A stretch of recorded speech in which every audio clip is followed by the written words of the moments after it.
Washington, more than a year after President Donald Trump threatened Pyongyang with fire and fury like the world has never seen, the U.S. leader now boasts of his relationship with North Korean strongman Kim Jong Un.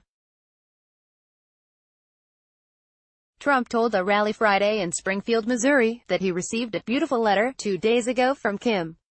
But he did not detail what the letter said.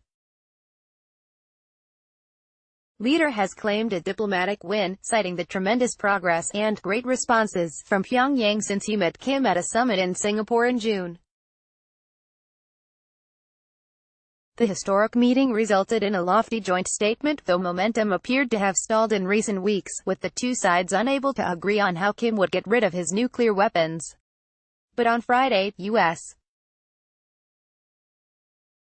Secretary of State Mike Pompeo said he hoped for a second summit between Trump and Kim before too long to press ahead with efforts to denuclearize North Korea. There's still a little bit of work to do to make sure that the conditions are right and that the two leaders are put in the position where we could make substantial progress toward the denuclearization of North Korea, Pompeo said in an interview with Fox News. I'm hoping I'll be back in Pyongyang before too long to make some more progress, he said. And if that's the case, I'm very hopeful that Chairman Kim and President Trump will get a chance to meet in the near future as well. Still, Trump said he won't rush into any deal with Kim. Let's see what happens, he said at Friday's rally. I'm in no rush. The developments came after Kim this week welcomed South Korean President Moon Jae-in to Pyongyang.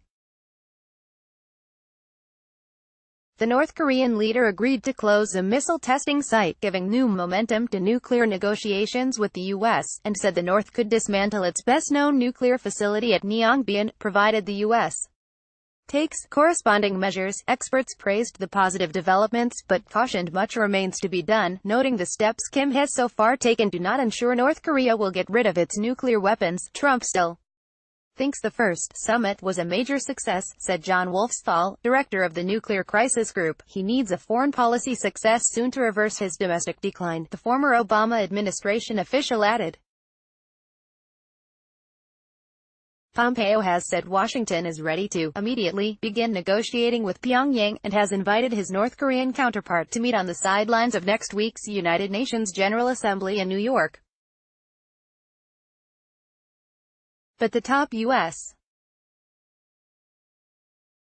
diplomat has quietly ignored North Korea's demand for countermeasures, such as sanctions relief, as Washington long insisted on denuclearization before it rewards Pyongyang. Nothing can happen in the absence of denuclearization, State Department spokeswoman Heather Nauert said. Denuclearization has to come first, she added. In order to get to the denuclearization of North Korea, sanctions must be enforced.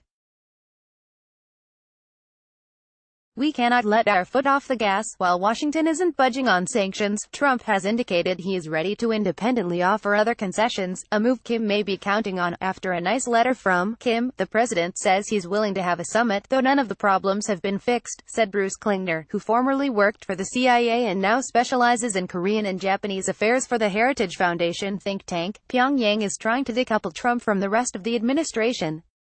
They see him as more likely to offer concessions, as he did in Singapore, without demanding things in return, and Kim is right to think so. The U.S. could try to use North Korea's eagerness to meet with Trump as some sort of leverage to get concrete steps ahead of the meeting, Klingner added. Still, many experts view the prospect of new talks positively.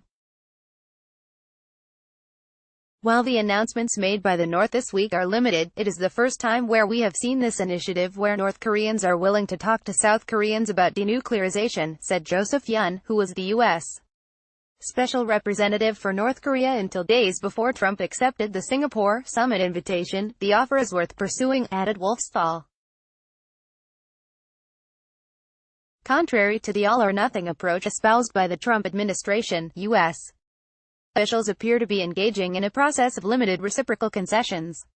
The Singapore summit agreements imply action for action rather than one party doing everything at once, Yun said. Any expectation that North Korea will completely denuclearize, give up nuclear weapons, give up missiles, give up fissile material, destroy sites before anything is done on any other front is completely unrealistic, he added.